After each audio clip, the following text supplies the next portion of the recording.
Hi, Jim Graden here. Welcome to another episode of Be Hard to Kill as You Age.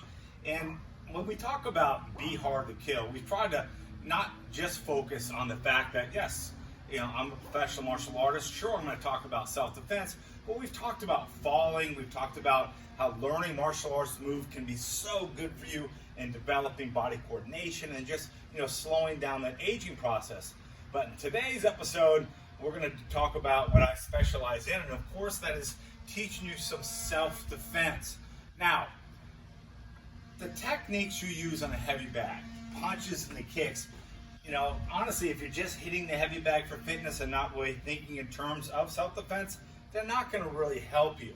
You have to have the mindset that you want to develop a skill that you could use to defend yourself. A perfect example, we're going to talk about the straight right hand and the left hook, or the right palm heel and the left palm heel. In fact, if you look on worldchampionma.com, there's a great video of one of my students by the name of Mike, 67 years old.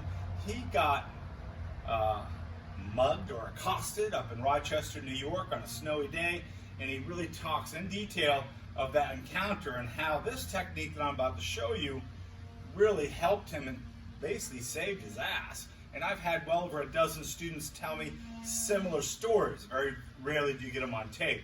But today I do want to talk about self-defense. So first of all, when I talk about self-defense mindset, you must understand in any situation, no matter who you are, there's a tremendous amount of stress and anxiety that's happening prior to that confrontation.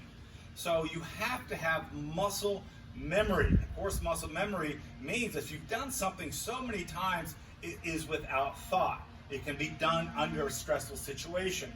So we talked before about creating power with our body, that we don't just strike with our arms. That's super important, something that you need to anchor in your training. We talked about the good fighting stance. Now, let's talk about if I'm getting in a confrontation, how do I utilize some of the skills I've learned? Well, that fighting stance. I don't step forward to get in a fighting stance, and I don't clench my fist, because both of those actions would be considered aggressive. We're not looking to fight, we're looking to disengage. Someone starts getting mouthy or arguing or starts getting loud, maybe drunk. Last thing you want to do is step towards them and put your hands up. Two things. Again, it can be a sign of aggression. Definitely the hands clenched, but also somebody who's looking, across the room has no idea, the bouncer even, and you have your hands closed. That says that you want to fight. So when it comes down to talking to the police, you don't want him to, he clenched his fist, looked like he was ready to fight.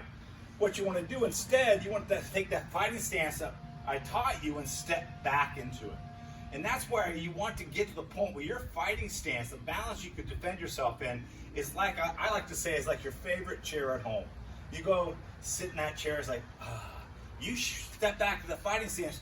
It should give you confidence. You should feel comfortable in it, even under duress. That's why you should always be focusing on this, that you want to make sure that you have width, that your weight is centered, that your knees are soft, that front foot's pointed right towards your center line, your back heel slightly off the ground so you have ability to move.